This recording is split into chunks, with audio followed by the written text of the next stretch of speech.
चुप रतिहा चांद मुस्काए, तोर नाम लेके पवन गुनगुनाए। दिल मोर आज कुछ कहे चाहे, तोर बिन जीना अब नहीं सुहाए। तही मोर हर दुआ, तही मोर हर खुशी, तोर बिना अधूरा लागे ये मोर जिंदगी ये मोर माया। तही मोर हर वजह, तही मोर सुकून, तोर माया में डूब के पाए वो अपन सब सपना अपन जुनून।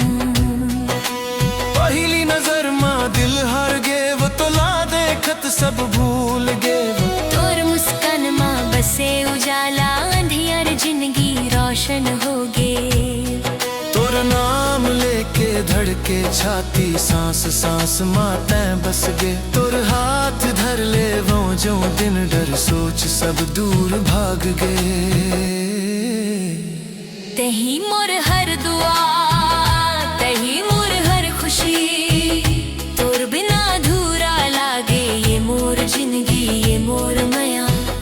तही मोर हर दुआ, तही मोर हर खुशी, तोर बिना अधूरा लागे ये मोर जिंदगी ये मोर माया।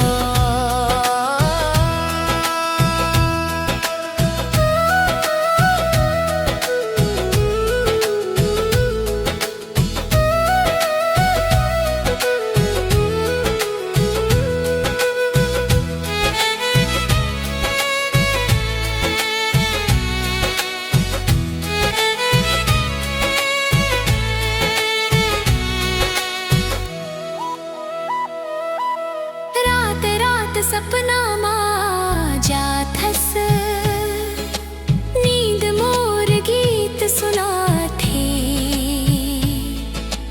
तोर अंचरा के छाँव मिले, दुख दर्द सब सिमट जाते।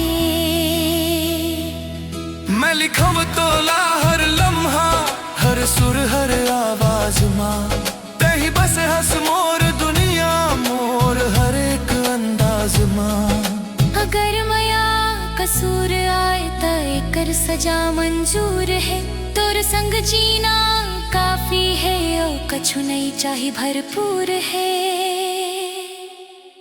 तही मोर हर दुआ, तही मोर पहचान, तोर नाम ले जुड़े हैं सब मोर हंसी मोर अरमान। तही मोर हर बेहनिया, तही मोर हर शाम, तोर संग पूरा लागे मोर अधूरा जिंदगी तमाम।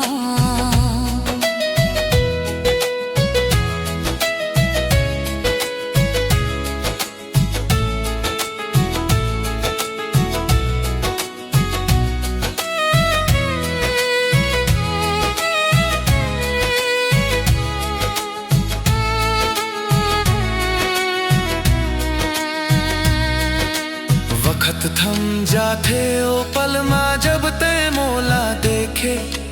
तोर खामोशी घलो दिल मोर सब कुछ कह दे। जन्म जन्म के संग निभाऊं बस एक के चाहत है। तोर बिना ये दुनिया मोला सुनसान लागे। चंदा घलो लाज लजाथे तोर सादगी देख के।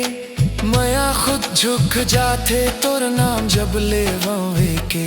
तही मोर हर दुआ, तही मोर यकीन, तोर संग ही पूरा होथे मोर हर एक तसव्वुर हर एक सपना नवीन। अगर सांस के मतलब तय हंस तब बस तय ही तय। मोर दिल के हर धड़कन कहे मैं सिर्फ तोर